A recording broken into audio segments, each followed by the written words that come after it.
القرون أنهم إليهم لا يرجعون وإن كل لما جميع لدينا محضرون وآية لهم الأرض الميتة أحييناها وأخرجنا منها حبا فمنه يأكلون وجعلنا فيها جنات من نخيل وعناب وفجرنا فيها من العيون ليأكلوا من ثمره وما عملته أيديهم أفلا يشكرون سبحان الذي خلق الأزواج كلها مما تنبت الأرض ومن أنفسهم ومما لا يعلمون وآية لهم الليل نسلخ منه النهار فإذا هم مظلمون والشمس تجري لمستقر لها ذلك تقدير العزيز العليم والقمر قدرناه منازل حتى عاد كالأرجون القديم لا الشمس ينبغي لها أن تدرك القمر ولا الليل سابق النهار وكل في فلك يسبحون وآية لهم أنا حملنا ذريتهم في الفلك المشحون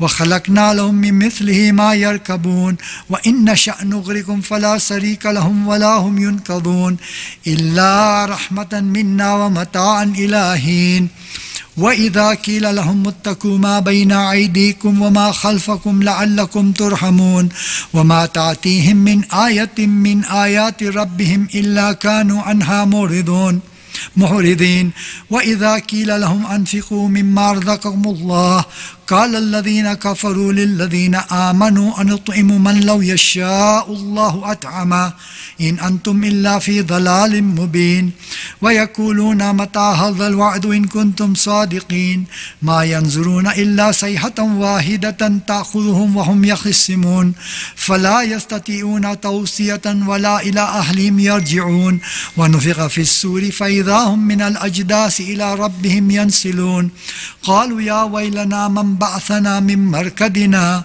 هذا ما وعد الرحمن وصدق المرسلون إن كانت الآصيحة واحدة فإذا هم جميع لدينا محضرون فاليوم لا تظلم نفس شيئا ولا تجزون إلا ما كنتم تعملون إنا أصحاب الجنة اليوم في شغل فاكهون هم وأزواج في ظلال على الأرائك متكئون لهم فيها فاكهة ولهم ما يدعون سلام قولا من رب الرحيم وامتازوا اليوم أيها المجرمون ألم أعهد إليكم يا بني آدم أن لا تعبدوا الشيطان إنه لكم عدو مبين وأن اعبدوني هذا صراط مستقيم ولقد أضل منكم جبيلا كثيرا أفلم تكونوا تعقلون هذه جهنم التي كنتم توعدون اصلوها اليوم بما كنتم تكفرون اليوم نختم على أفواههم وتكلمنا أيديهم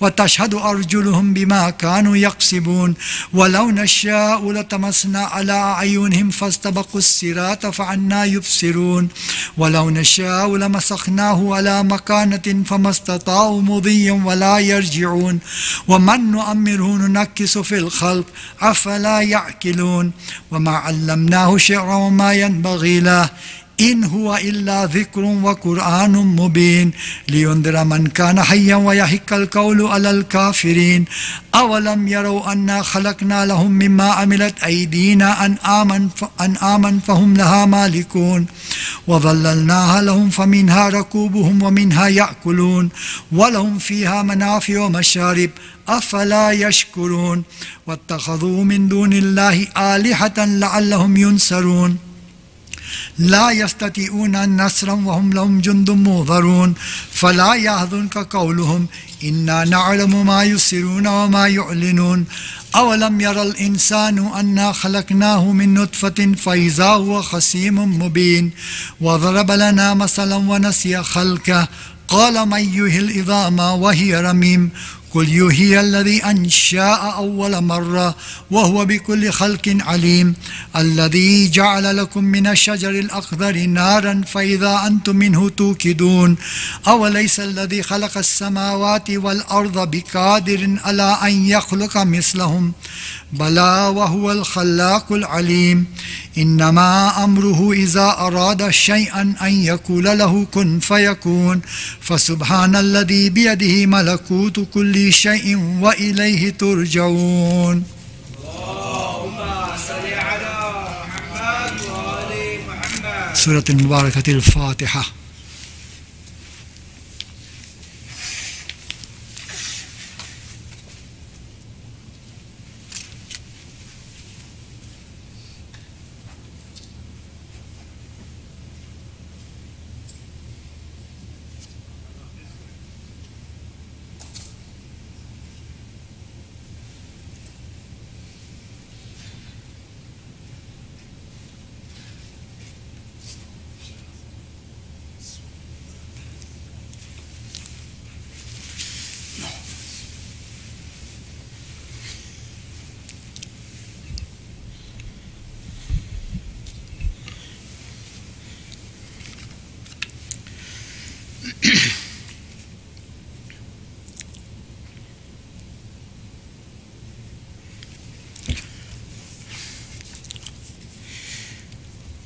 أعوذ بالله من الشيطان الرجيم. بسم الله الرحمن الرحيم.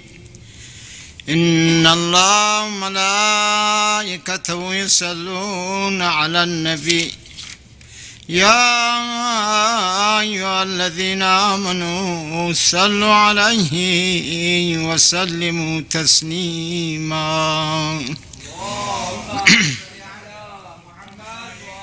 اللهم صل على محمد وآل محمد. عن جابر بن عبد الله الأنصاري عن فاطمة الزهراء عليه السلام بنت رسول الله صلى الله عليه وآله قال: سمعت فاطمة أنها قالت: دخل علي أبي رسول الله في بعض الأيام فقال: السلام عليك السلام عليك يا فاطمة. فقلت: عليك السلام. قال: إني أجد في بدني ضعفا. فقلت له: أعيذك بالله يا أبتاه من الضعف. فقال: يا فاطمة أيتني بالكساء اليماني فغطيني به. فأتيته بالكساء اليماني فغطيته به وسرت أنظر إليه وإذا وجهه يتلاءل كأنه البدر في ليلة تمامه وكماله. فما كانت إلا ساعة وإذا بولد الحسن قد أقبل وقال: السلام عليك يا أمه. فقلت: وعليك السلام يا قرة عيني وثمرة فؤادي. فقال: يا أمه إني أشم عندك رائحة طيبة كأنها رائحة جدي رسول الله. فقلت: نعم، إن جدك تحت الكساء. فأقبل الحسن نحو الكساء وقال: السلام عليك يا جداه يا رسول الله، أتأذن لي أن أدخل معك تحت الكساء؟ فقال: وعليك السلام يا ولدي ويا صاحب حوضي، قد أذنت لك. فدخل معه تحت الكساء فما كانت إلا ساعة وإذا بولد الحسين قد أقبل وقال: السلام عليك يا أمه. فقلت: وعليك السلام يا ولدي ويا قرة عيني وثمرة فؤادي. فقال لي: يا أماه إني أشم عندك رائحة طيبة كأنها رائحة جدي رسول الله صلى الله عليه وآله. فقلت: نعم، إن جدك وأخاك تحت الكساء. فدفن الحسين نحو الكساء وقال: السلام عليك يا جداه، السلام عليك يا من اختار الله، أتأذن لي أن أكون معكما تحت الكساء؟ فقال: وعليك السلام يا ولدي ويا شافع أمتي، قد أذنت لك. فدخل معهما تحت الكساء، فأقبل عند ذلك أبو الحسن علي بن أبي طالب وقال: السلام عليك يا بنت رسول الله. فقلت: وعليك السلام يا أبا الحسن ويا أمير المؤمنين. فقال: يا فاطمة، إني أشم عندك رائحة طيبة كأنها رائحة أخي وابن أمي رسول الله. فقلت: نعم، ها هو مع ولديك تحت الكساء. فأقبل علي نحو الكساء وقال: السلام عليك يا رسول الله، أتأذنوا لي أن أكون معكم تحت الكساء؟ قال له: وعليك السلام يا أخي يا وصي وخليفتي وصاحب لواي، قد أذنت لك. فدخل علي تحت الكساء، ثم أتيت نحو الكساء وقلت: السلام عليك يا أبتا يا رسول الله، أتأذن لي أن أكون معكم تحت الكساء؟ قال: وعليك السلام يا بنتي ويا بضعتي، قد أذنت لك.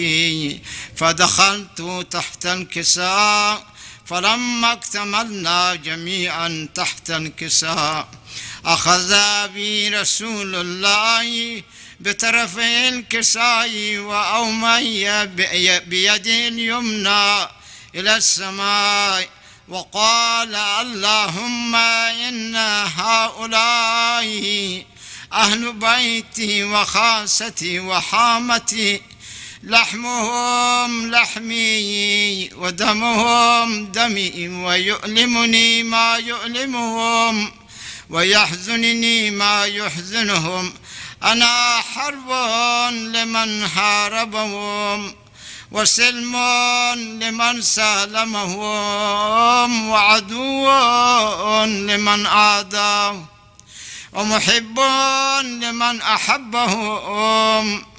إنهم مني وأنا منهم، فاجعل صلواتك وبركات ورحمتك وغفرانك ورضوانك علي وعليهم، وأذهب عنهم الرجس وطهرهم تطهيرا. اللهم صل على محمد وآل محمد.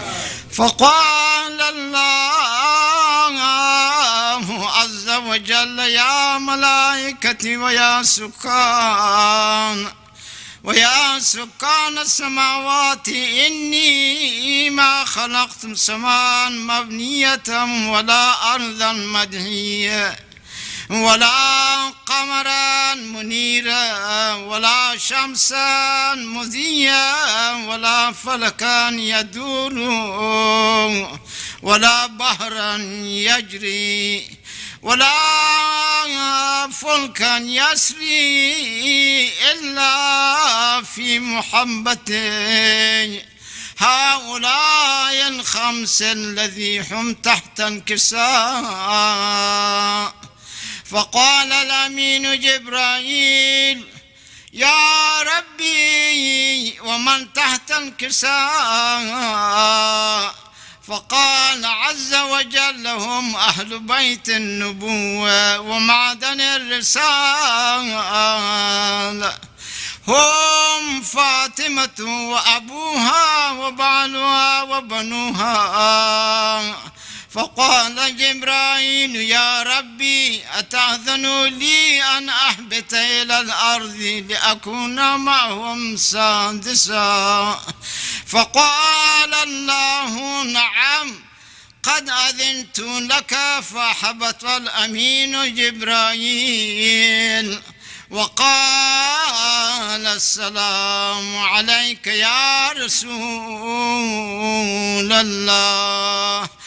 العلي الأعلى يقرئك السلام، ويخصك بالتحية والإكرام ويقول لك وعزتي وجلالي إني ما خلقت سماء مبنية ولا أرضا مدحية ولا قمرا منيرا ولا شمسا مضية ولا فلكا يدور ولا بحرا يجري ولا فلكا يسري إلا لأجلكم ومحبتكم وقد أذن لي أن أدخل معكم فهل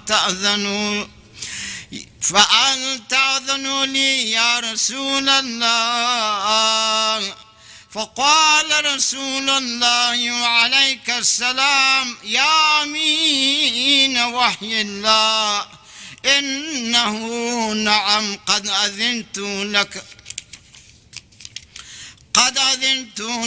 فدخل جبرائيل معنا تحت الكساء فقال لأبي إن الله قد أوحى إليكم يقول إنما يريد الله ليذهب عنكم الرجس أهل البيت ويطهركم تطهيرا.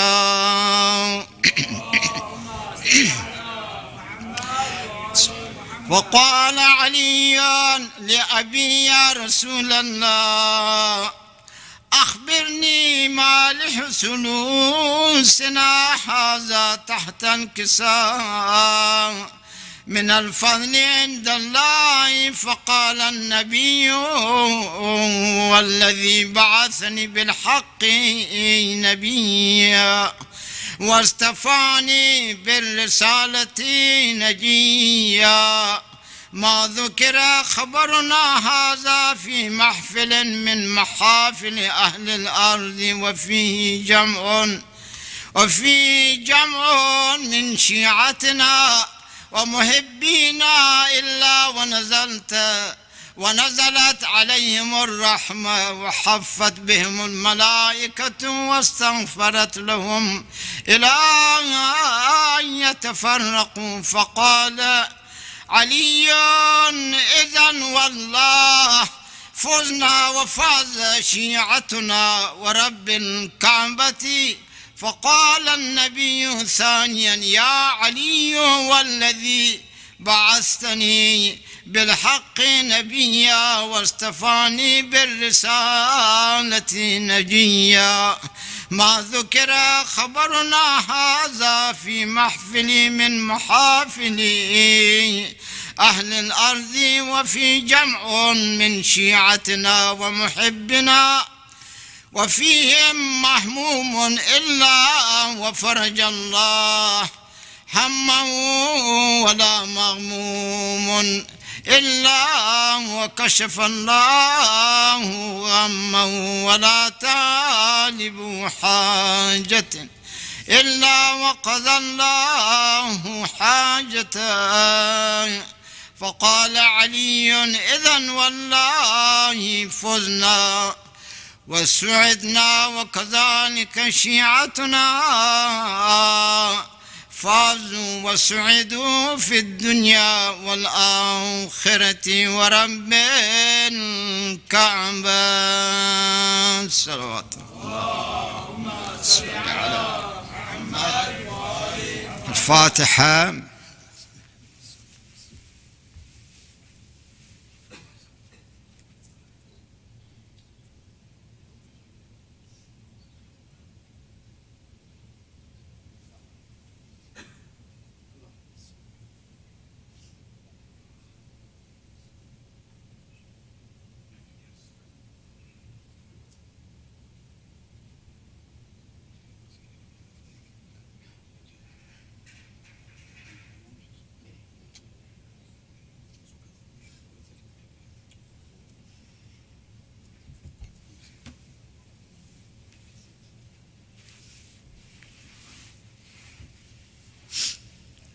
صلوات.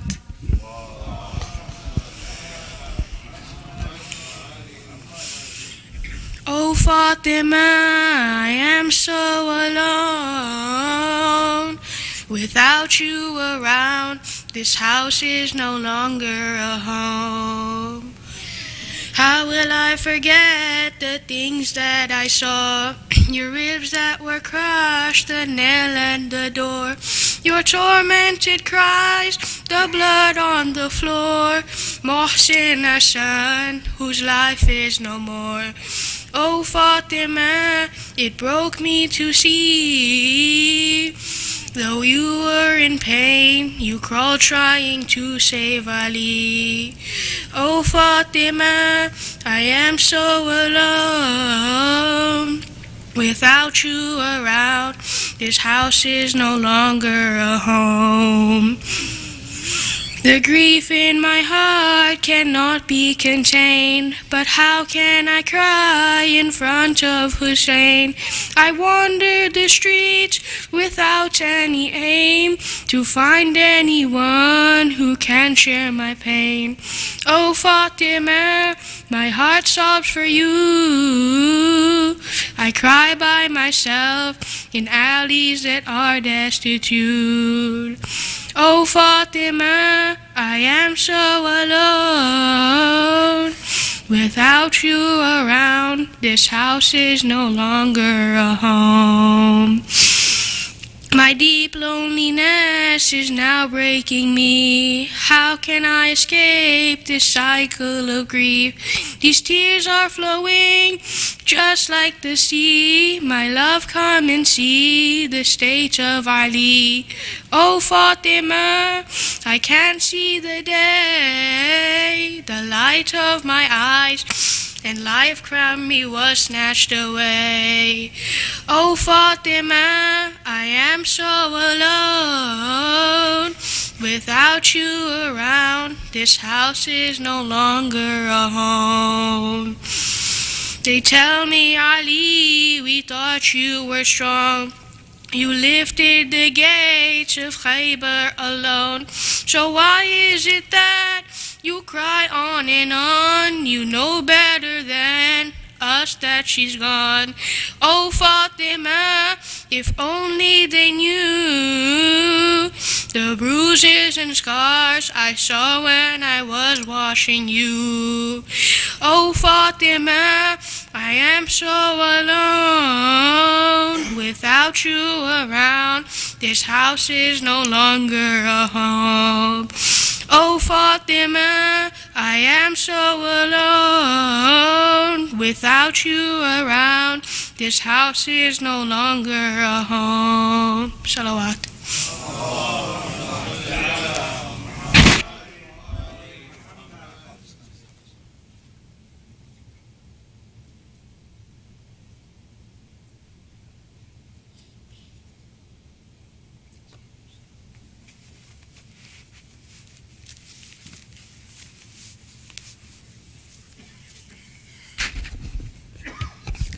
Islamic brothers and sisters.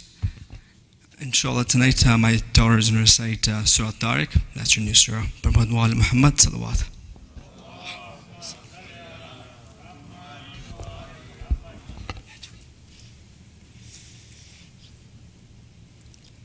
Bismillahirrahmanirrahim. Was-samaa التارك وما أدراك ما التارك النجم ثاقب كل نفس لما عليها حافظ فلينظر الإنسان مما خلق من ماء دافق يخرج من بين الصلب والترائب إنه على وجهه قادر يوم تدرى السرائر فما له من قوة ولا ناصر والسماء ذات الوجه الأرض ذات السر إنهم لكم ما هو بالهزل إنهم يكيدون كيدا وأكيد كيدا ومهل كافرين أنهرهم رويدا صدق الله العلي العظيم.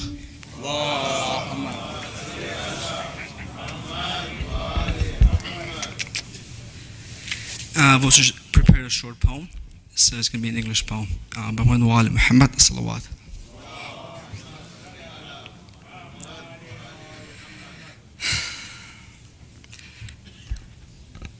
In the realms of shadows, a tale unfolds of Ali, where grief takes hold, a silent pain deep within his core. Is Lady Fatima, his love, breeds no more. The heavens witness his silent cry, a love eternal reaching the sky. Imam Ali, in the shadows art, bears the pain with a heavy heart. In the shadow of her father's final breath, she faced trials that would challenge death. The burning door, a symbol of despair, injustice heavy in the solemn air. The door is kicked open. The door is kicked open. Welcome to the nightmare. Ribs crushed of the daughter who led the prayer. Hold on to the warrior Ali. Hold on to the warrior Ali. Enemies beware. The man who would lift the gate of Khaybar now sees his wife pinned behind the door mid-air.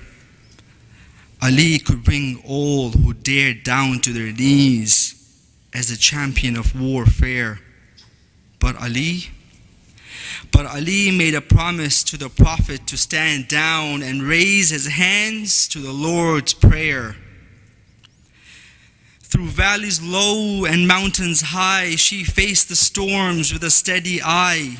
In the book of life her chapters end, leaving cherished moments a soul to mend. The moon weeps silver tears tonight as darkness claims its quiet right. But in the hearts that loved her so, her spirit lingers a gentle glow.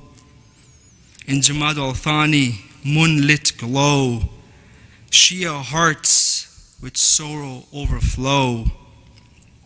A commemoration of love and tears for Lady Fatima in the passing years, as we await the Mahdi's call.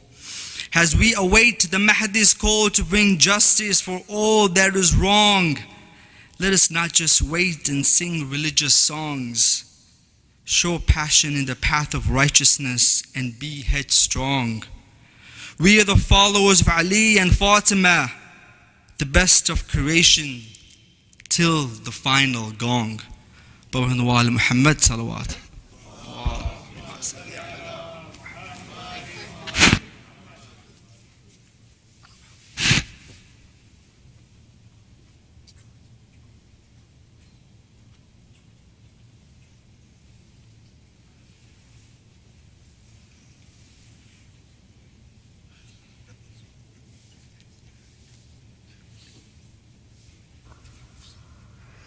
Assalamu alaikum. Today we will be talking about the sermon of Bibi Fatima.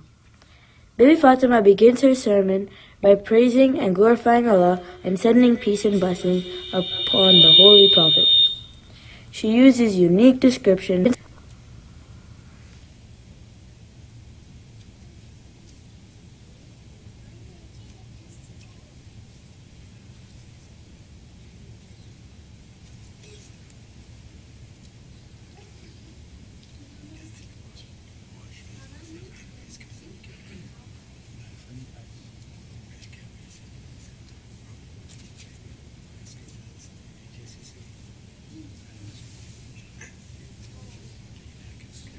Assalamu alaikum. Today we will be talking about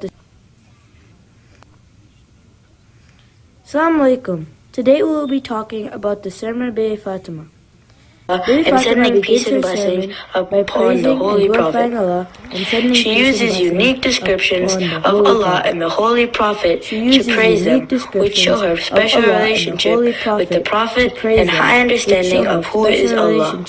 with the Prophet. Bibi and Fatima high then talks about the understanding Quran, of who a is Allah. special trust and guidance for all. In the Quran, she explains the laws and guidance for people to live a good life in this world and prepare for the hereafter. People should follow the Quran, a great gift of Allah. Bibi Fatima explains the wisdom behind Allah's commandments. For example, praying Salah keeps us away from becoming proud people. Charity purifies us. Fasting makes us honest and real. She concludes that following the Ahlul Bayt brings together communities. Bibi Fatima declares her uniqueness in relationship to the Holy Prophet and how the Prophet was unique in caring for the Arabs. Bibi Fatima declares her uniqueness in Arabs before the Prophet are described as being the lowest of society, with no goodness of their own. The Arabs before the Prophet and constantly enriched other nations. The Prophet raised them and made them into a nation protected and honored. She continues about how the efforts of the Holy Prophet were executed by the hands of Imam Ali, the cousin of the Prophet. He would fight for Islam where everyone would run away defeated. He would fight for Islam where everyone would run away defeated.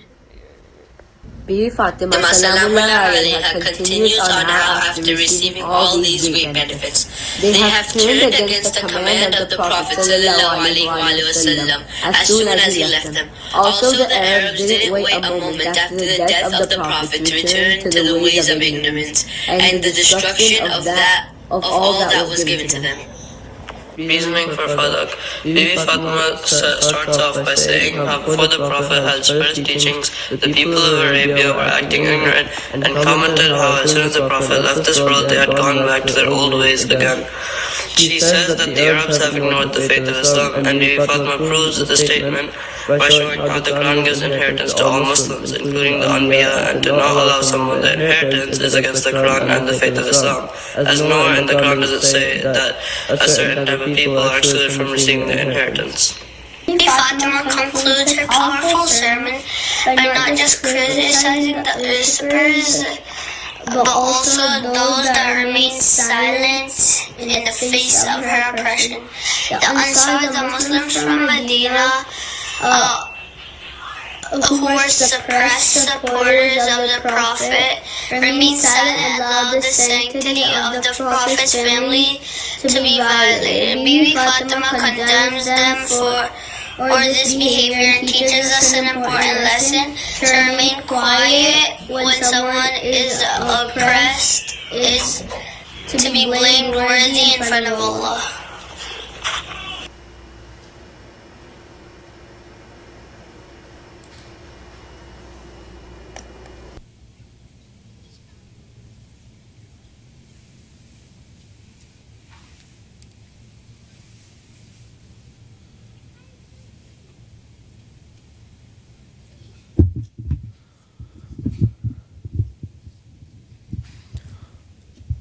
Let's recite aloud salawat for the kids who participated in that. Allahumma salli ala Muhammad wa ala Muhammad. Sheikh Bilal, we thank you for educating our youth. Sheikh Bilal, Dr. Dungersi, respected elders, brothers and sisters in Iman, Adamallah ajurna wa ajurakum. Tonight's Surah Yasin has been sponsored for the Ithalat Thawab of the Marhumeens that are displayed on the screen. Let us recite Surah Fatiha for all Marhumeen. Bismillahirrahmanirrahim.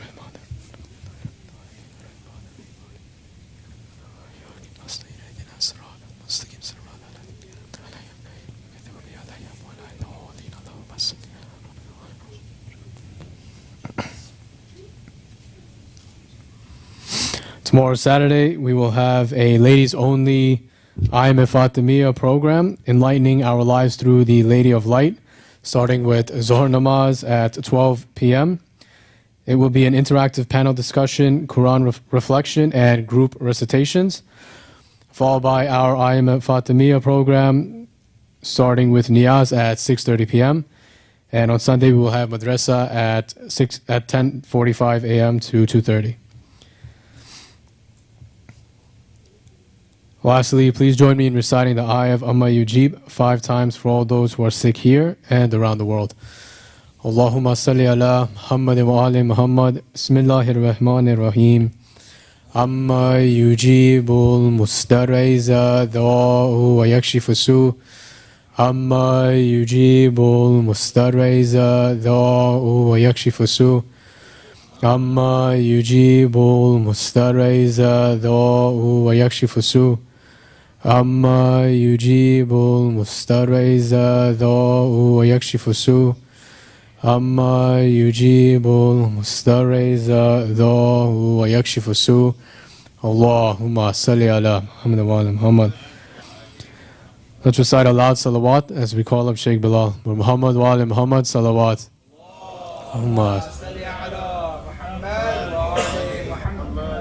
If I could ask, everyone could just move up a little bit to the front, please. Muhammad wa ali Muhammad salawat.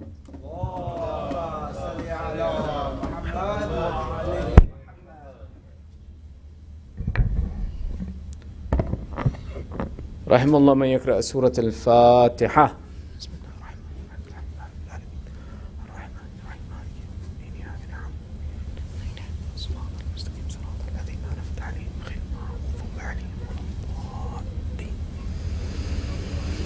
أعوذ بالله من الشيطان الرجيم. بسم الله الرحمن الرحيم. ربي اشرح لي صدري ويسر لي أمري واحلل عقدة من لساني يفقهوا قولي. الحمد لله رب العالمين ثم الصلاة والسلام على سيدنا ونبينا وحبيب إله العالمين أبي القاسم محمد. اللهم صل على محمد وعلى آله الطيبين الطاهرين المعصومين واللعنة على أعدائهم أجمعين من الآن إلى قيام يوم الدين.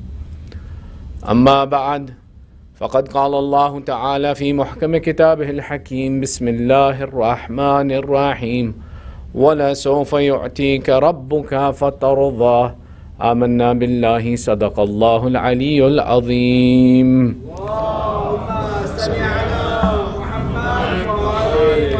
Your second salawat for love of Muhammad wa Ali Muhammad.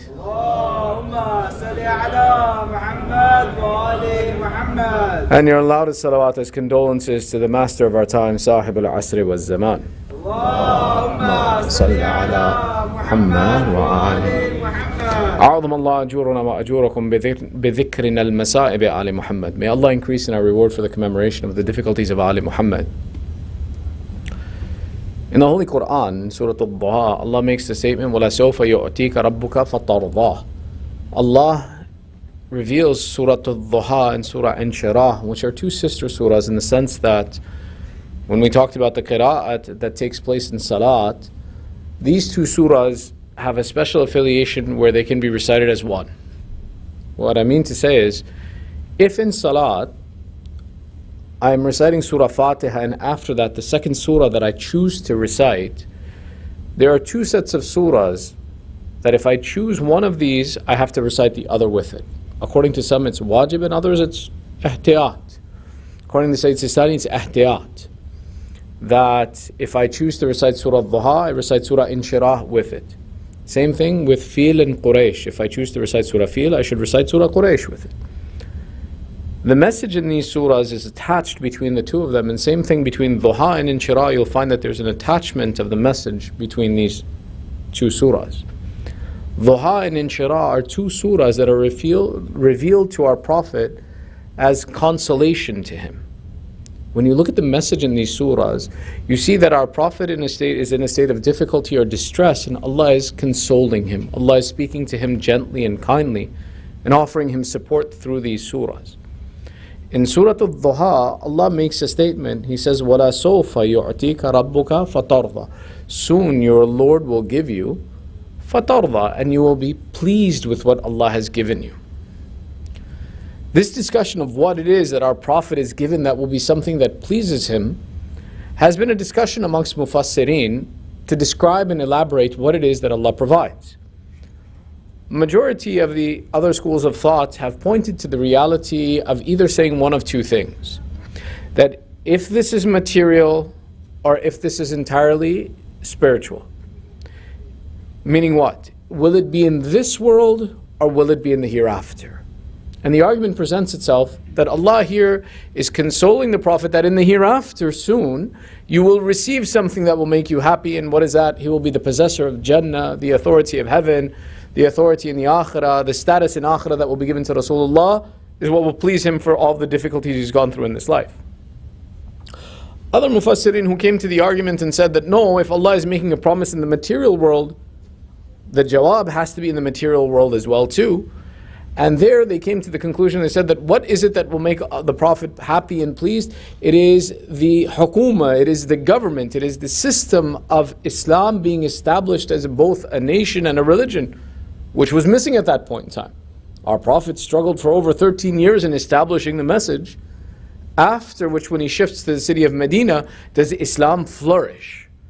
The promise of Islam flourishing is what some Mufassirin have pointed to and said that when Allah is saying, وَلَسَوْفَ يُعْتِيكَ رَبُّكَ فَتَرْضَى, that soon your Lord will give you and you will be well pleased, is the establishment of the government of Islam in society is what Allah is promising.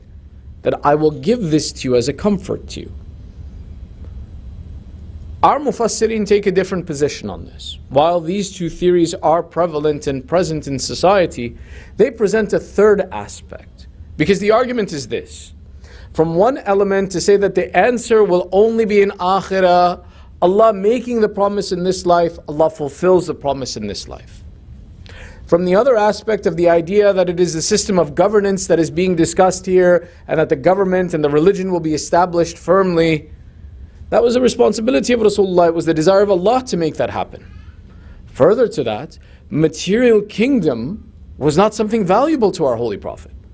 As a matter of fact, we even see narrations where Allah sends Jibreel to our Holy Prophet and Jibreel says to the Prophet, O Prophet of Allah, O beloved of Allah, Allah has commanded me that should you allow me, I am to turn the entire city of Medina to gold and put it at your disposal.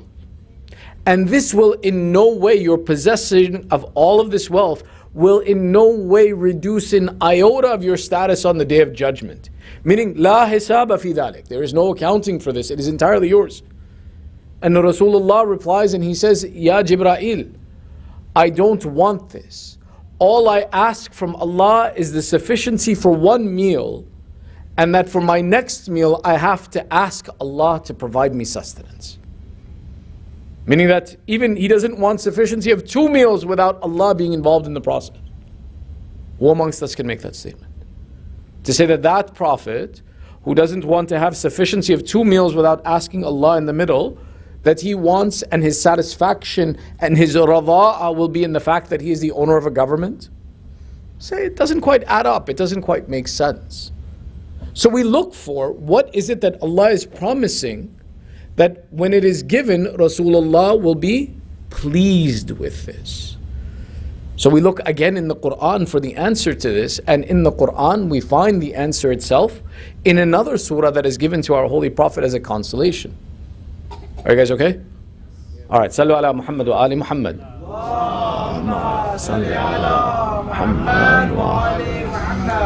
You see, the attacks that were made against our Prophet, some of the most painful of them were not the physical attacks, but rather the verbal abuse that was leveled against him. And it's an important point of consciousness of communication that when we speak, our consideration is not simply to demonstrate my authority, my ability, my cleverness in my speech, but to take well into consideration how my speech impacts the listener. Do I, at the level of making myself better in my speech or to seem clever, am I abusing the one that I'm speaking to? Am I showing an unnecessary harshness to them? One of the people of Quraysh in the city of Mecca was speaking with our Prophet in the province of the Kaaba, and upon completion of his conversation, someone goes to him and he says, what were you speaking to this abtar for? An abtar literally is an animal whose tail has been cut off. But in Arabia, where the prevalence of genealogy, the prevalence of family and lineage were an important characteristic, it was a way of describing someone who did not have offspring that would continue after them. And it was said in a way to disgrace a person, to be abusive to that person. And this language was used about our Prophet in twofold.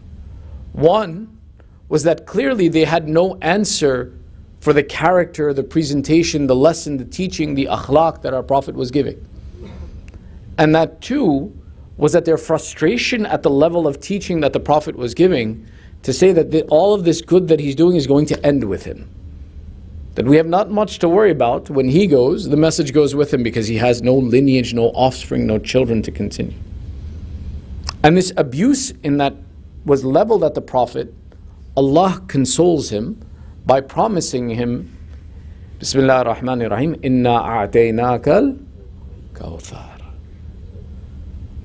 Allah is the one who offers the consolation and says, certainly we have given you Kawthar. In the same way of the context that we're discussing, وَلَا سَوْفَ يُعْتِيكَ رَبُّكَ فَتَرْضَى, that soon your Lord will give you and you'll be satisfied. In that same context comes the conversation, what is Kawthar that is given to our Prophet? There are those who clearly say that this is in relevance to the pond of Kawthar that will be given on the Day of Judgment. Now that pond within itself is no light or simple matter. It is something of deep significance and value. Why? Look at the description of the Day of Judgment, in which Allah describes the severity of the thirst of humanity, the severity of the heat for humanity. And He describes and He says, on that day, even the Anbiya will call out in difficulty because of the pressure of heat that I will place upon them. What is that heat? Allah describes and says, it will be as if the sun is literally sitting upon their heads. And there is no recourse for them. Except that you, O my beloved, I shall give you a pond. And that pond will have the characteristic that only you have the discretion to allow someone to drink from it. And if you give someone permission to drink from it, then they shall never feel thirst again. Can you imagine that? Never feeling thirst again. In that condition, that extreme condition, that this is that possession.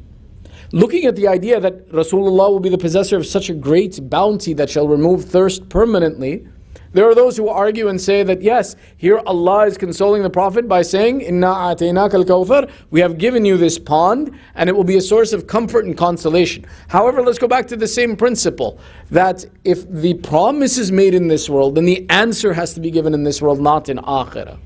Then when we take a look at the context clues of the surah, and it will tell us that Inna a'tainaka al-kawthar fasalli li rabbika wanhar. That Allah continues and He says, certainly we have given you this kawthar, therefore pray and praise to Allah, to worship Allah and to make sacrifice in His way. Inna sha'niyaka huwal abtar. Soon it will be your enemies who will see who it is that is abtar. This third verse of the shortest surah of the Holy Quran gives us the context clue to understand what is the Kawthar that Allah is talking about. That this Kawthar will be that soon your enemies will be the one who will know who it is that has been made abtar. Therefore, the khair al-kathir given to Rasulullah that is promised by Allah is that which will prove his lineage and ensure that his lineage continues, and which is why we say that one of the titles of Fatimah Zahra is Al-Kawthar or Khair Al-Kathir. Sallu ala Muhammad wa ali Muhammad. Sallu ala Muhammad wa ali Muhammad. This Kawthar, its elaboration is something that is referred to as Khair Al-Kathir, a great goodness. And Allah has promised that within this fulfillment is a great goodness for our Holy Prophet. And which is why when we take a look at the example of Sayyidah Fatimah Zahra, we see the great goodness that she was, not just for her father, but for all of humanity. The goal over these next 2 nights is to elaborate upon what it means that when Allah has made her a great goodness, of what is the context of this statement. What is the ma'rifah and understanding that we have that when Allah refers to her as a great goodness, what does that mean to us, and how do we identify the goodness that's present within her? Tonight's discussion looks at the idea of referring to her as a great goodness by looking at the benefit that is cast into society by her presence. To understand the idea of the benefit that is made for society and humanity by her presence. How is it that humanity betters itself by the presence of this lady? Is an interesting conversation that opens up the question of saying, how do we determine what is good for society? How do we establish and understand what it is that we consider to be beneficial to us? And here we have to take a look at the difference between the philosophies of spirituality and the philosophy of materialism. And understanding that in what context do we say, how did these personalities add to humanity? You see, typically, when we look at a person and we praise them for the goodness that they've done, whether you look at Newton, you look at Einstein, you look at Edison, these are people who we say they're revered in society because of what they added to society, that they made a physical impact within society. Edison with the light bulb, Newton with the laws of physics that changed how we were able to look at the world, Einstein with his theory of relativity and explaining to us the aspects of how to appreciate the world. We look at these individuals and we say, this is someone who did us good, and we appreciate and value them. If we were to look in comparison and say to someone, for example, like Sayyidah Zahra, and say that she is someone that should be revered by humanity, we would say, what is her contribution to humanity and society to understand and appreciate the benefit that she has given us? To appreciate this aspect, we have to first take a look at the difference in the structure of how these philosophies value someone's contribution to humanity and what is their purpose and benefit that they add to and they look at value in humanity. You guys with me? Sallu ala Muhammad wa ali Muhammad. Sallu ala Muhammad. There's a number of different ways in how, when we want to understand the difference between the religious view of looking at philosophy and the material philosophy that exists in society. When we look at material philosophy and understand what are the values that material philosophy looks at, when material philosophy looks at society, it believes that society is a good thing. The measure of a good society is typically done by three focal points. One is the politics that exist, or the system of governance. That we take a look and we put value upon a system of governance, whether it's a democratic system, a communistic system, a socialist system. All of these systems have a value, and we say that the better the choice that is made in the system of governance is the better that that society is measured, and the one who presents that better system of governance is someone to be appreciated. The second aspect that we take a look at as an addition to humanity and society is on the basis of technology.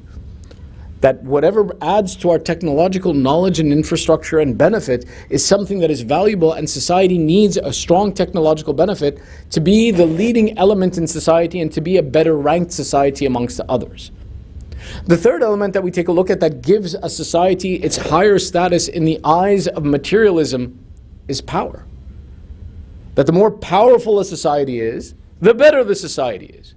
Based upon these three elements, we can understand that when we look at the world with a materialistic view, you have to have excellence in these three elements to have an authority in humanity. You either need to have a great system of political management and government, you need to have the best technology and the best resources, or three, you need to have the most power that you can then exert over the rest of humanity. Anyone who adds to these elements in a materialistic view of the world, anyone who supports the system and promotes his community and raises his community through one of these three elements is honored and revered in society. And this becomes the materialistic philosophy of how humanity looks at the world. When we look at the world in a materialistic view, we look at these three characteristics to determine if someone adds value, is beneficial, is good, and revering this individual and how much they should be revered and honored based upon their contribution through one of these three bases. However, looking at the world through a religious context and lens, society is still a fundamental and an important characteristic to possess. Allah likes society. Religion promotes society, promotes communal living together. But the fundamentals of what makes a good community and society, what's the value of a good community and society, is fundamentally different between these two. A society that is religiously significant, is religiously good, is something seen that's good in a spiritual lens, is based on four pillars that when they are present in that society, we can say that that society is one that we want to look up to and to benefit from. These four elements, when we take a look at them, they begin from the aspect of first and foremost providing security. Now, when a society provides security, we say that this society is now reflective of good values. Two, that the society should be based upon a system of knowledge and education. There is no society that exists in the world, whether we take a look at it from the context of religion or materialism, where ignorance is prided and people are proud that our people are ignorant.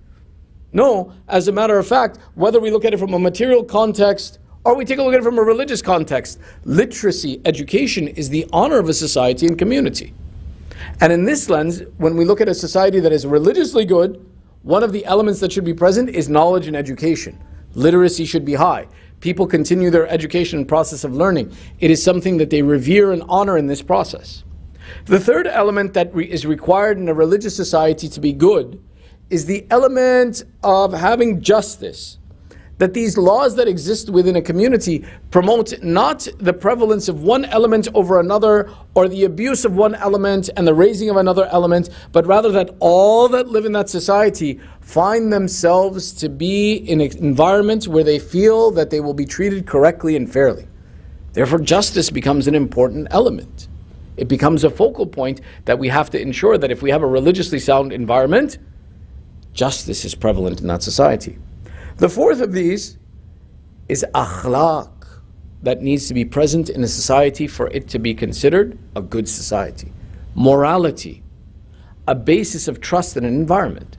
When we take a look and we see, for example, if we want to look at a culture and environment that religiously is sound for us, it should possess these four attributes. That when we look at the people there, we find within them an education that is desirable for us.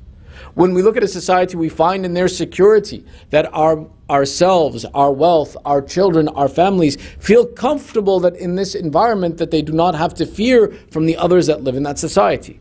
That we feel that should there be a discrepancy amongst the representatives or people who are present in that community, there is the opportunity to receive justice.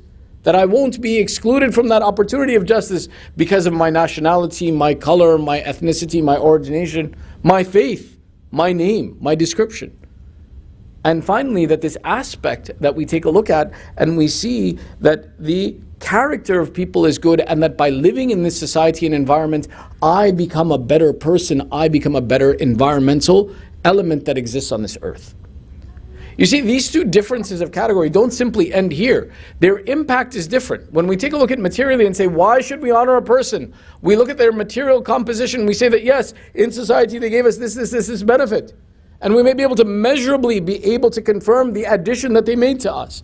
How much more powerful they made us. How much more technologically advanced they made us. How better our political system is. But it doesn't fix the problems of society. If you want to see the structure of why a good society is important and why it's important to be able to measure this, we look at the fact that the society is built on the back of the individual. If the individual is good, then the society will function. However, measuring things in a material light isn't solving the problems of the individual. When we look at a materialistic aspect, all of these things are great in a society, but the diseases of the individual aren't being solved. What are the greatest sicknesses of our time? The greatest sicknesses of our time are anxiety and depression. None of the material aspects of measuring the value of a society are solving the individual needs of correcting anxiety and depression. Those great diseases of this time and this generation are not being solved. Rather, what we're finding is they're becoming even more prevalent. That if you take a look at this new generation that's coming, this next generation that's coming, they don't look at depression as something that's curable. I say, yes, I have depression. Thank you very much. And they move on with it. That this isn't going away. They say, yes, I have anxiety. Oh, what are you doing to cure yourself? Like, what do you mean cure myself? There's a cure for this. No, this is it. Because materialism doesn't solve the need of the individual to improve the building of society. In comparison, when we take a look at the idea of how religiously looking at a society and the value that exists in a society on the basis of knowledge, on the basis of security, on the basis of justice, on the basis of character, these address the needs of the individual. That when the individual is satisfied and corrected, then the societal structure will improve. One of the significances of mentioning this is when we look at the society we want to belong to. How are we measuring it?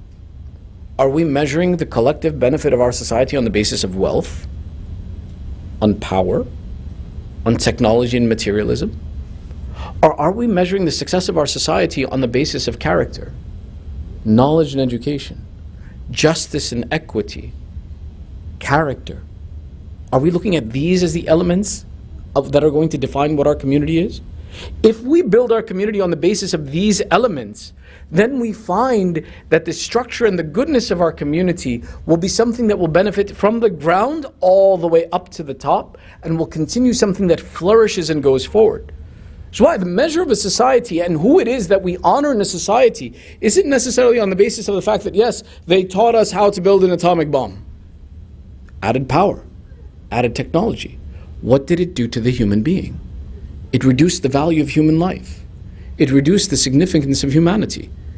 It made people and took them away from individuals and took them to numbers that, okay, fine, if they live, they live, they die, they die. They're not me. As long as I am preserved. It killed the individualism and the honor of that human being that Allah created. Which is why, to see who it is that we should honor, we need to first define the terms that who is it that is honorable? Is it someone who adds to our materialistic aspect of understanding of this world? Or is it someone who adds to our spiritualistic understanding of what needs to exist in a community, in a society? When we make the determination that the person who is truly worthy of honor is the one who will change society from the individual all the way to the benefit of humanity in entirety and the society and the communities that exist, now turn around and look at the example of the Anbiya who Allah has sent, and look at the messages that were sent by the Anbiya. That these were the prophets who came and established the consequences for action. They brought justice, they brought security, they brought knowledge and education, and then they brought good character. The completion and the perfection of this, which was brought in the example of our holy prophet Rasulullah sallallahu alaihi wasallam. When we look at the message of our prophet, and he says, "Innama bu'ithtu li'utammimu makarim al-akhlaq." I was sent you to perfect the most noble of characteristics, is the demonstration to say that the true measure of a successful society is perfected in the example of the Anbiya, and Allah has revealed His Anbiya that if this is what society should look like, then my prophets and my representatives are the ones who are adding to that fundamental to make sure that society functions and benefits. This is why all of the prophets are honored in our eyes. All of the prophets are raised in their status, because that which changed and improved society, added to the knowledge, added to the security, added to the justice, added to the akhlaq, was by those representatives that Allah gave us, though they may not have taught us how to make a cell phone. Cell phone, whether it exists or it doesn't exist. I mean, it's a fun thing, it's a nice thing. I mean, don't get me wrong. But did it change society for better? When we figure out the measure of what makes a person worthy of being remembered, now when we take a look and we see that why is it that we need to honor the personality of Bibi Fatima, we will find from the example of Bibi Fatima, we found the elements that added to the knowledge, the security, the justice, and the akhlaq of humanity. And thus she becomes honored amongst us. And her additions to humanity are noticeable for us. Whether we take a look at the idea of how she honors her father and the relationship between father and child that is established through her character, whether we look at the example of modesty. That's when the question was asked, what is the best action that a woman can perform? And the companions could not come up with a solution. It is Salman Muhammadi who goes to the house of the daughter of Rasulullah and asks her, your father has asked us a question. What is the best action for a woman to perform? And she replies that the greatest honor and action for a woman to perform is that she is not seen by a non-mahram, nor that she looks upon a non-mahram. When Salman presents this answer, our Prophet says, "O Salman, where did you learn this knowledge?" He replies, "I have learned it from your daughter Fatimah Zahra salamullahi alayha." The characteristics of modesty are one of the most fundamental, important elements of a society to function properly. Where modesty is missing, morality is missing. Where modesty is missing, injustice can easily occur. Where modesty is missing, security can easily be compromised. These lessons in the aspect of modesty and its importance are one of the elements that we learn from the seerah of Sayyidah Fatima. When, for example, the elements of understanding what are the parameters of modesty, look at the example when Rasulullah comes to the house with a blind man. And he says, "Oh Fatima, may we enter?" Sayyidah Fatima replies to her father, give me a moment, I am looking for something to cover myself with. Rasulullah knows the answer. The point and the relevance of the conversation is to reach it to us here. Says to her, oh Fatima, the one who has come with me is blind. He can't see you. Her reply is what? It is that for me to be seen has an impact as well. It is for me to be present in a state of modesty even if he can't see me. Is an education about the character that needs to be established in understanding modesty. When we look, for example, in the relationship with a spouse and the importance of maintaining that relationship in marriage and how the household functions and works, we find the treatment between the relationship between Imam Ali and Bibi Fatima to be a significant measure of understanding how this process works. Look at the final statements of Sayyidah Fatima in this world. She says, oh Ali, have you ever found me to be disagreeable, abusive, harsh, or angry with you? Amir al-Mu'minin replies, Hasha lillah. May Allah forbid this ever to be the case. Oh Fatima, I have found you nothing except to be a perfect companion. The description of how this relationship is important and to be maintained to improve the morality and akhlaq of a society, to create comfort in a home and present security, to be just with one another. The seerah that is presented by Sayyidah Fatima becomes significant. All of these elements, when we take a look at the process of teaching and education of children, the idea of giving charity, when we look in Surah Al-Insan and we see the example, وَيُطْعِمُونَ الطَّعَامَ عَلَى حُبِّهِ مِسْكِينًا وَيَتِيمًا وَأَسِيرًا, that there are those who give away their food to the orphan, to the prisoner, to the traveler who is lost. We see the example of the perfection of this began with the idea that Bibi Fatima teaches from her house that we are the ones who give charity even when we are in a state of need. That they had spent the entire day fasting. But the relevance of giving away and the significance of teaching in the house that the charity in the way of Allah and the desire of the pleasure of Allah is important was the fundamental of akhlaq that is being taught, of character that is being taught, of justice that is being taught, that the one who possesses bears the responsibility to give to another, which opens an entirely another conversation about how it is that possession is seen in the difference between a materialistic society and a spiritual society. We'll save that for another day. Everybody's okay? Sallu ala Muhammad wa ali Muhammad.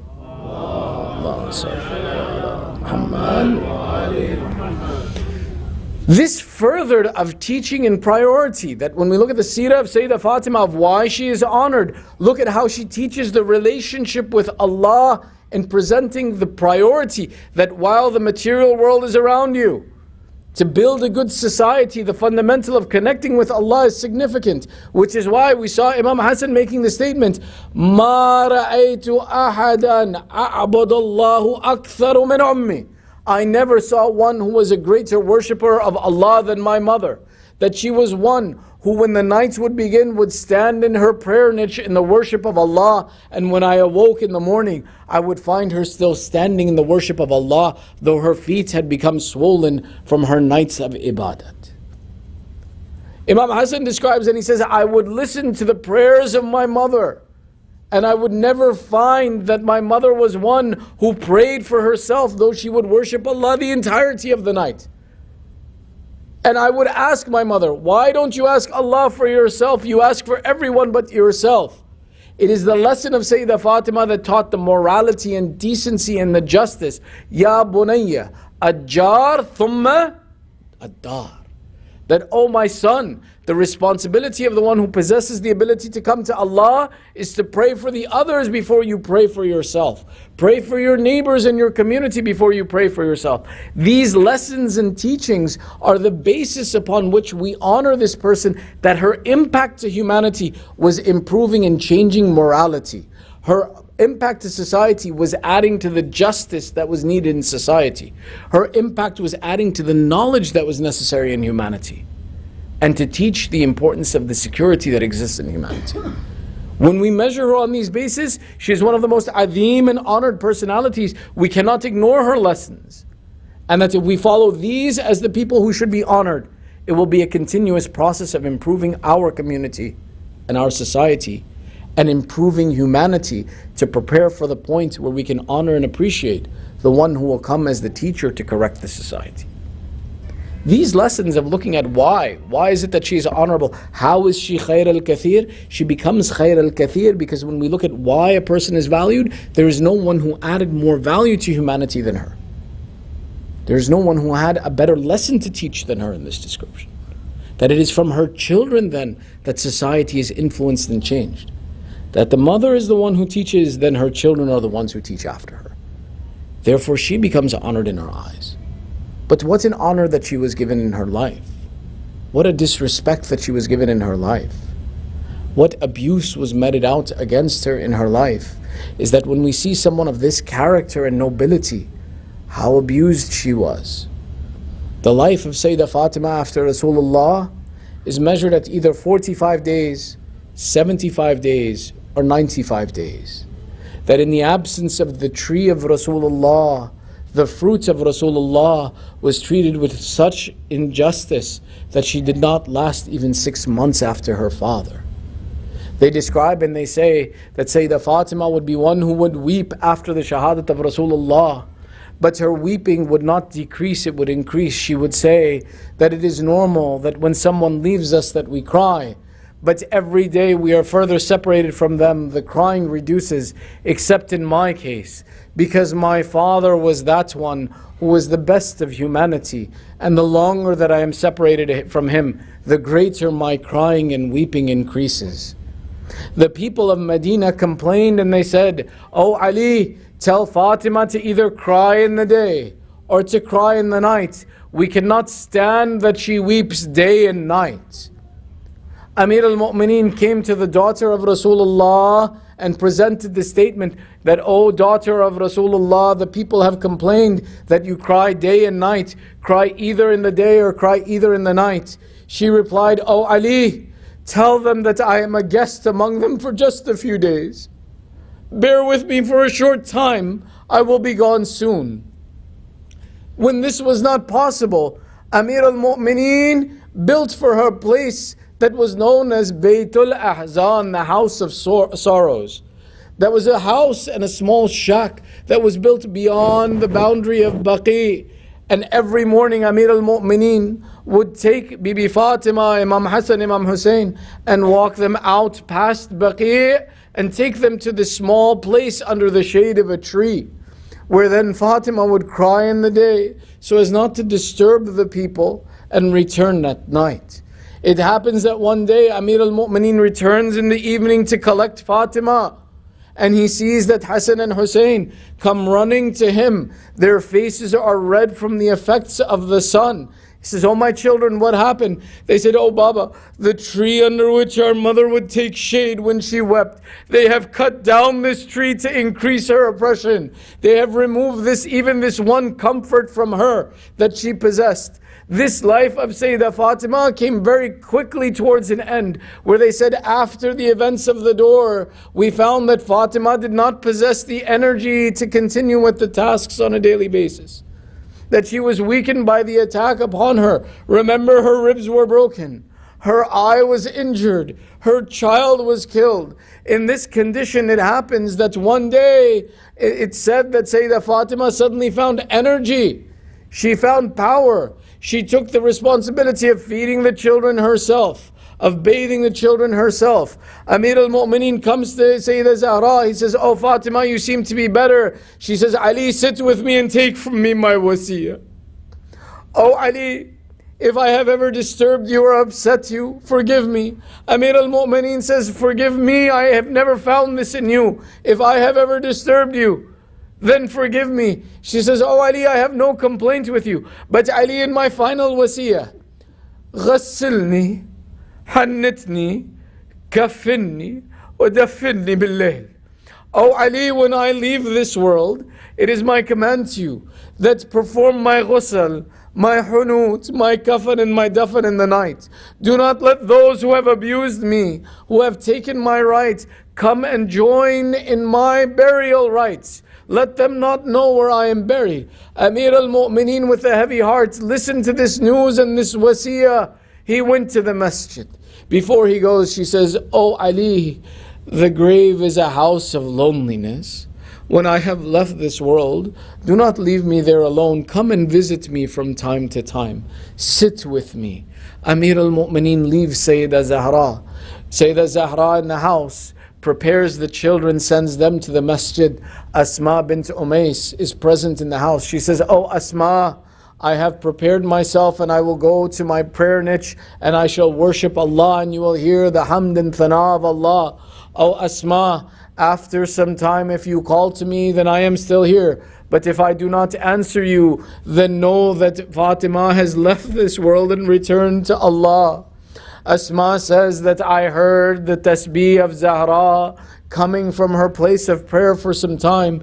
Eventually silence came from the corner. I called to her, Sayyidah, to answer me. When she did not answer me, I lowered her cloak over her face and laid her in the direction of Qibla. After some time, Hassan and Hussein returned to the house. Asma says, I said to the children, "Come and sit and eat something." The children replied, "Oh Asma, have you ever seen us to eat food without our mother?" Asma says, "Your mother is resting, let her rest." They reply and they say, "Oh Asma, we are the coolness of our mother's eyes. If she looks upon us, she will find comfort and rest." Asma says, "I could not stop the children." They went to the prayer niche. Hassan came from the right, Hussein came from her left. Both of the children called out, "Oh mother, answer us. Oh Ummah, answer me, I am Hassan." Hussein called out, "Oh mother, I am Hussein, the peace of your heart. Why do we call upon you and you do not answer us?" The Mu'arrikh describes, Hassan lifted the niqab, looked upon the face of his mother, said, "Oh Hussein, a'adham Allah laka al-ajr. May Allah increase in your reward, we have been orphaned." The crying children, they say, ran from the house. They went to the masjid. "Oh Father Amir al-Mu'mineen, our mother has left us alone in this world." They describe and they say that Ali ibn Abi Talib stood up from his place and began to proceed out of the masjid. We saw Ali sit down. We saw Ali stand up. We saw Ali in a state of hira and confusion. We asked, "Oh Ali, what has become of you that you don't know where to go?" He says, "I am as if I have lost my one support that I had in this world. There was Fatima with me. Now that she has left me, Ali does not know, should he stand up? Should he sit down? What is Ali to do when Fatima is no longer with him?" ألا لعنة الله على القوم الظالمين وسيعلم الذين ظلموا أي منقلب ينقلبون إنا لله وإنا إليه راجعون رضا بقضائه وتسليما لأمره ندعوك باسمك العظيم الأعظم الأعز العجل الأكرم. We call out with tears in our eyes, mentioning the Masa'ib of Ahlul Bayt 10 times. Ya Allah, Ya Allah, Ya Allah, Ya Allah, Ya Allah, Ya Allah, Ya Allah, Ya Allah, Ya Allah, Ya Allah. Ya Allah, بحق فاطمة وأبيها وبعلها وبنيها والسر المستودع فيها. Oh Allah, by the right of Fatima, her father, her husband, her children, and the secrets from her lineage that come after her. Oh Allah, first and foremost, forgive our sins and cover our flaws. Oh Allah, there are those amongst our families, our communities, the mu'mineen who are suffering through sickness and disease. Ya Allah, by the mention of Ali Muhammad, give shafa'at to the mu'mineen wherever they are. Oh Allah, we have gathered here with hajat, we have gathered here with difficulties in our lives. By the mention of Ali Muhammad, remove our difficulties and fulfill our hajat. Oh Allah, keep our children on the upright path of Ali Muhammad. Oh Allah, there are those amongst the mu'mineen who are suffering through insecurity and difficulty in this world. Ya Allah, give aman to the believers wherever they are in this world. Oh Allah, hasten the reappearance of Sahibul Zaman. Make us and our families from the upright supporters of Sahibul Zaman, and entitle us to the ziyarat of Abu Abdullah in this world and the shafa of Abu Abdullah in the hereafter. Fatimiyah Hussein.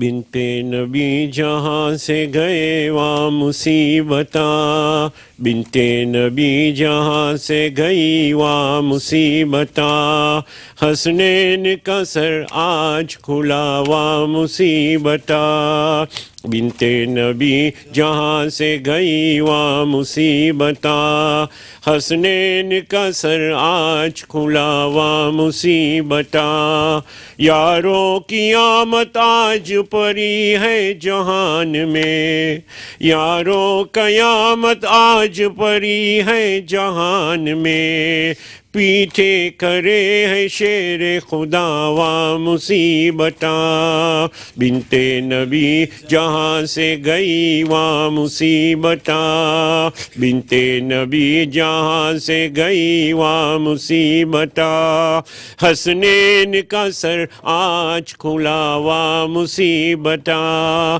زینب کھڑی ہے لاش پہ کرتی ہے وہ بکا، زینب کھڑی ہے لاش پہ کرتی ہے وہ بکا، اما جہاں سے آج غازی وا مصیبتاں، بنت نبی جہاں سے گئی وا مصیبتاں، بنت نبی جہاں سے گئی وا مصیبتاں، حسنین کا سر آج کھلا وا مصیبتاں، حیدر کا کیا میں حال کروں وہ بھی روتے ہیں، حیدر کا کیا میں حال کروں وہ بھی روتے ہیں، ہر دم پکارتے تھے کہ ہے وا مصیبتاں، بنت نبی جہاں سے گئی وا،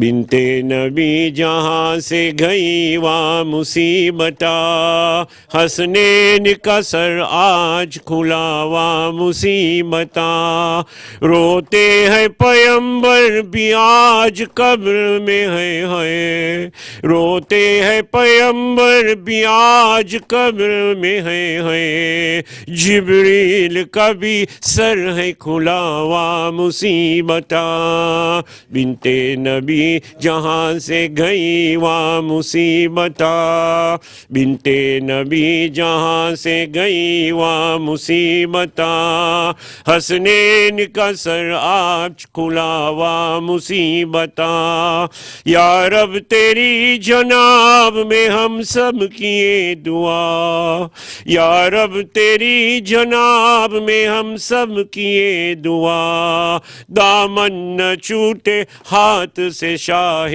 زمان کا، بنت نبی جہاں سے گئی وا مصیبتاں، بنت نبی جہاں سے گئی وا مصیبتاں، حسنین کا سر آج کھلا وا مصیبتاں، محمد وآل محمد صلوات۔ السلام علیکہ یا مولا یا ابا عبداللہ، السلام علیکہ یا ابن رسول اللہ، السلام علیکہ یا ابن امیر المؤمنین، السلام علیکہ یا ابن فاطمۃ الزہراء سیدتی نساء العالمین، السلام علی الحسین وعلی علی ابن الحسین وعلى أولاد الحسين وعلى أصحاب الحسين، خصوصا سيدي ومولا يا أبا الفضل العباس وأختك زينب وبنتك سكينة جميعا ورحمة الله وبركاته. السلام عليك يا مولا يا غريب الغرباء السلطان أبا الحسن مولانا علي بن موسى الرضا، كن شفيعنا وشفيع والدينا في يوم الجزاء ورحمة الله وبركاته. السلام عليك يا مولانا يا صاحب الزمان سيدي الأمان الأمان الأمان. السلام عليك يا كعبة الإيمان، السلام عليك يا إمامنا وإمام الإنس والجان ورحمة الله وبركاته. محمد وآل محمد صلوات.